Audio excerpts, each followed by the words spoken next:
Hello, അപ്പോൾ എൻ്റെ മേമൻ്റെ വീട്ടിലത്തെ ഒരു day in my life video ആണ് കേട്ടോ. അപ്പോൾ അവിടെ രാവിലെ എണീറ്റ് വന്നപ്പോൾ മേമ ബ്രേക്ക്ഫാസ്റ്റ് ഒക്കെ റെഡിയാക്കുന്നുണ്ട്. അത് കഴിഞ്ഞ് ഞാൻ കുളിച്ച് ഫ്രഷായി വന്നു. സംഭവം ഒന്ന് രാവിലെ കഴിക്കാൻ റവ ഉപ്മാവായിരുന്നു. അപ്പോൾ അത് കണ്ടതിൻ്റെ സന്തോഷമാണ് നിങ്ങൾ എൻ്റെ മുഖത്ത് കാണുന്നത്. എത്ര പേർക്ക് റവ ഉപ്മാവ് ഇഷ്ടമാണ്? കമന്റ് കിട്ടാ. നിങ്ങൾക്ക് എൻ്റെ ഫേഷ്യൽ എക്സ്പ്രഷൻസ് കാണുമ്പോൾ തന്നെ മനസ്സിലായിട്ടുണ്ടാവും എത്രത്തോളം എനിക്ക് ഉപ്മാവ് ഇഷ്ടമാണെന്ന്. രാവിലെ തന്നെ നല്ല വിശപ്പുണ്ടായിരുന്നു. പിന്നെ വേറെ ഒന്നും നോക്കിയില്ല, കുറച്ച് തേങ്ങയൊക്കെ എൻ്റെ മേലെ അങ്ങനെ വാരിട്ടിട്ട് അങ്ങനെയൊക്കെ കഴിച്ചു ഞാൻ. അങ്ങനെ അതൊക്കെ കഴിഞ്ഞ് ഞാനും ചേച്ചിയും പിള്ളേരൊക്കെ കൂടിയിട്ട് അന്ന് വൈകുന്നേരം ഡാൻസ് കളിക്കാന്നൊക്കെ പ്ലാൻ ചെയ്തിട്ടുണ്ടായിരുന്നു. അപ്പോൾ അത് പ്രാക്ടീസ് ചെയ്യാണ്. ഇതിന്റെ പ്ലാനിങ് ഒക്കെ 2 മാസം മുന്നേ തന്നെ തുടങ്ങിയിട്ടുണ്ടായിരുന്നു. പക്ഷെ പ്ലാൻ ചെയ്ത പോലെ ഒന്നും നടന്നിട്ടില്ല. എന്ത് ചെയ്യാനാ? അത് പിന്നെ നമ്മൾ എവിടെ പരിപാടി അവതരിപ്പിച്ചാലും ഇതാണല്ലോ അവസ്ഥ. അപ്പത്തേക്ക് നമുക്ക് ചോറ് കഴിക്കാനുള്ള സമയമായി. ഇനിയിപ്പോൾ അത് കഴിച്ചിട്ടാകും ബാക്കിയുള്ള പരിപാടി. ഉച്ചയ്ക്ക് ചോറും മീൻകറിയും പിന്നെ എന്താ ഉപ്പേരിയും പപ്പടമൊക്കെ ഉണ്ടായിരുന്നു കേട്ടോ. പിന്നെ ഇത് ഞാൻ കല്യാണത്തലേന്ന് എടുക്കുന്ന വീഡിയോ ആണ് കേട്ടോ. എന്തെങ്കിലുമൊക്കെ പരിപാടി വരുമ്പോൾ മാത്രം കൃത്യസമയത്ത് വരുന്നൊരു പ്രതിഭാസം എന്റെ മുഖത്ത് ഇപ്പോൾ ഉദിച്ചു നിൽക്കുന്നുണ്ട് കേട്ടോ. എങ്ങനെയെന്ന് അറിയില്ല, അല്ലാത്ത സമയത്ത് ഉണ്ടാവൂല്ല ഈ സംഭവം. അല്ല, ആരെ ഇപ്പൊ വരണത്?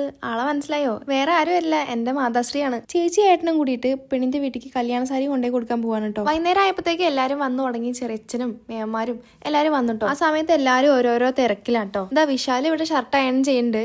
ഇത് അവന്റെ ഷർട്ടല്ല കേട്ടോ, അർജുന്റെ. വിശാൽ നന്നായിട്ട് അയൺ ചെയ്യുന്നു പറഞ്ഞിട്ട് അവനെ കൊണ്ട് ചെയ്യിപ്പിക്കുകയാണ് മറ്റവൻ. അങ്ങനെ ഞങ്ങൾ വൈകുന്നേരം റെഡി ആയിട്ട് പുറത്തേക്ക് ഇറങ്ങിയപ്പോ ഉമ്മർത്ത് നിറച്ച. അതുകൊണ്ട് തന്നെ ഡാൻസ് എന്ന പ്ലാൻ ക്യാൻസൽ ആക്കി. എന്താ വെച്ചാൽ 0 practice 0 confidence and social anxiety. അതുകൊണ്ടൊക്കെ പിന്നെ ഒന്നും നോക്കിയില്ല, നേരെ പോയിട്ട് ഫുഡ് കഴിക്കായിരുന്നു. ഞാൻ ആദ്യമായിട്ടാണ് ഈ കുട്ടികൾ ഇങ്ങനെ റെസ്പോൺസിബിൾ ആയിട്ട് ഫുഡൊക്കെ വിളമ്പി കൊടുക്കുന്നത്. അപ്പൊ ഇന്നത്തെ വീഡിയോ ഇത്രയേ ഉള്ളൂ. ബൈ.